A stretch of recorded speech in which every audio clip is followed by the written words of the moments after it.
So now we're going to go back over everything that's been in our unit to help get ready for our test. So way back in the beginning, we looked at the different types of quadrilaterals. Remember, quadrilaterals are four-sided polygons, and we have three kind of main categories. We have a kite, a parallelogram, and a trapezoid.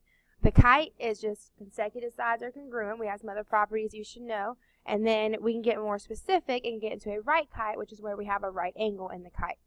Then we have a parallelogram, which is opposite sides are parallel. And we can get more specific and say that all the sides are congruent, which would make it a rhombus. Or we can say that the opposite sides are parallel and then there's four right angles. That's a rectangle. Both of those can get more specific to a square. And then we have our trapezoid, which breaks into two types, a right trapezoid and isosceles. And isosceles is the one that you kind of think of most when you think of a trapezoid. That's a nice symmetrical one where the non-parallel bases are congruent. Okay, remember, if you go up in the tree here, it's always. So a square is always a rectangle. If you go down, it's sometimes. So a rectangle is sometimes a square, but not always. And then you can't go left and right. So a rectangle is never a rhombus. And then a rhombus is never a right trapezoid. So it's never going left and right. Then we looked at triangles. We had a couple centers of the triangles, and we looked at mid-segments. So if I start with mid-segments, they are what connects midpoint to midpoint. So because they go from midpoint on each side to another midpoint, they cut all the sides in half. So all the sides are split into two equal parts. And then it's the one that makes a triangle within a triangle. And each mid-segment is half the distance of the opposite side. So that means if this is x, the opposite side is 2x. It's also parallel to the opposite side. Those are the properties of a mid-segment. Okay, then we have altitudes. Altitudes go from the vertex to make a right angle with the opposite side. Remember, another word for altitude is height. And the altitudes all intersect at a point called the orthocenter. And we don't really talk about anything else that's special about the orthocenter, but keep in mind the orthocenter is the one that could be on the outside if it's an obtuse triangle. Because remember, if we have an obtuse triangle, it's like that super slanted one. And we drop the height down, it always ends up on the outside. So the orthocenter can be outside of a triangle. Right? Then we have medians. Medians connect the vertex to the midpoint. So again, wherever it touches the side, it cuts that side in half. And then they intersect at the centroid. Alright, so it goes from vertex to midpoint, and then the centroid, the fraction we have to remember is at 2/3, so it's 2/3 of the way from the vertex to the midpoint. So that's where we say that the whole median is 3 parts, so 3 times x, and then the short side is 1 part, which is x, and the long part, or the long side, is 2 parts. So if you're given the short part, you multiply by 2 to get the long. And if you're given the long, you divide by 2 to get the short. And if you're given the whole thing, you divide it by 3 to get the short. And then you can work your way around from there. And the centroid also has another property where it is a center of gravity. Alright, then we have perpendicular bisectors. So perpendicular means 90 degrees, and then a bisector means it cuts the side in half. So for the perpendicular bisector, all of our sides are cut into 2 congruent parts. And where they intersect is the circumcenter. Right? And the circumcenter, the special property about it is that it's equidistant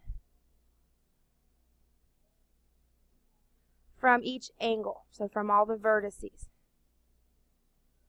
So that means all of these sections here, from that circumcenter to the corner, are the same. So we can call all of those x. That's the special property of a circumcenter.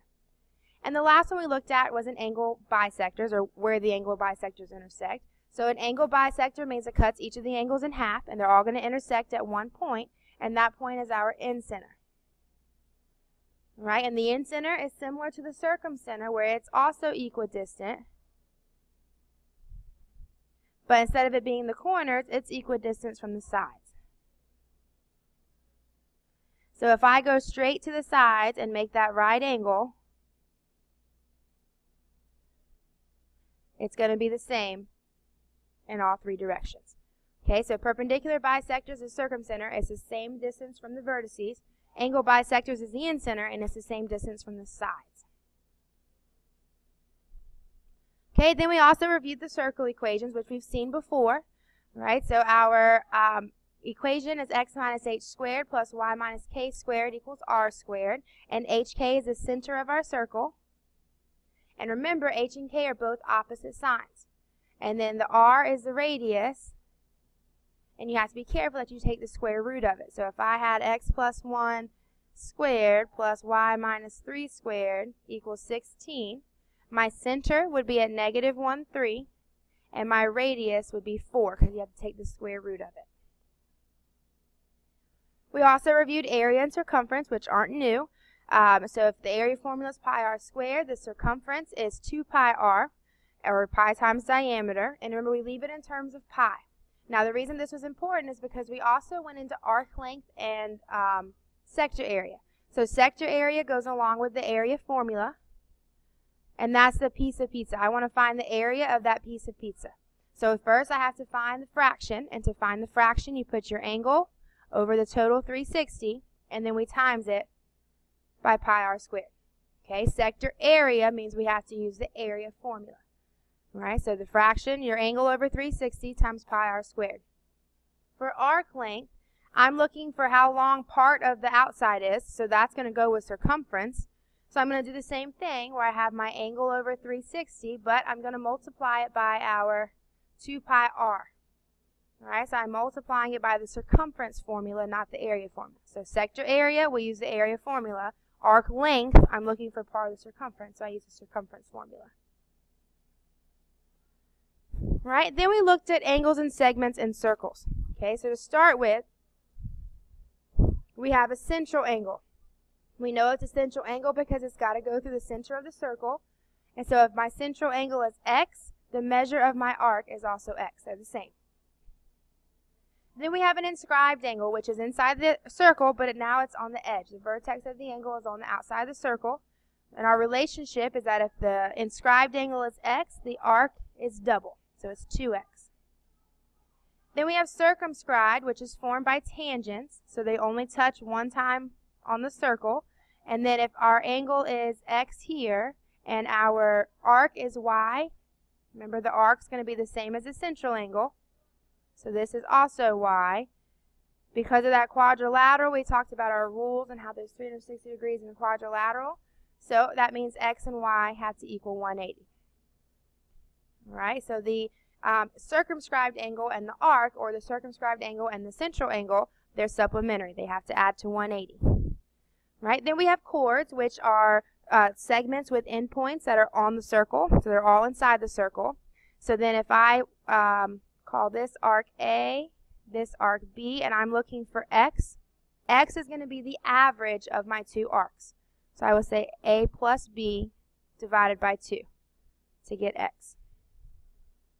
Right? Secants are like chords, but they go through the circle. So they're going to go outside of the circle. So to find this angle here, it's similar to chords, but because it's on the outside, I'm going to subtract instead of add. So I have a big arc and a little arc. So to find x, I do big minus little divided by 2. And then the last one is when we have a tangent and a chord. So I've got a tangent that touches it once on the outside, and then I have a chord that runs through the inside of the circle. And if I call this angle x, this is just like the inscribed angle, so it's half of the arc. It just looks a little different, but it's still the same relationship as that inscribed angle. And finally, we looked at segments and circles and how to find the lengths of these different segments. So to look at the chords, it'll always tell you parts of your two chords. And so there's a relationship between them where you multiply the two different parts and set them equal. So x times y equals a times b, and you can solve for whatever's missing. Right? Tangents are the easier one. They're the same. Tangents are always the same if you have two tangents on the outside of a circle. Secants is the one where every time you work with the length of a secant, it's always going to be outside times the whole. So if I have two secants, it's outside times whole equals outside times whole. So that means that if this is, we'll say a and b, x and y. So for the top secant, the outside is a, and then the whole thing I have to add a and b. That's the biggest mistake, is that you guys forget to add. So it's outside times the whole thing, a plus b, equals outside of the bottom one is x, and the whole thing is x plus y. And then for our last relationship, we have a tangent and a secant. So again, secant is outside times whole. So if I call that a and b, I'm going to have something equals outside A times whole thing A plus B, outside times whole. But because it's a tangent, we don't do outside times whole. I'm just going to square it. So I'm going to say x squared equals A times A plus B. You've got to have these different relationships memorized so that you can quickly jump in and solve the problem.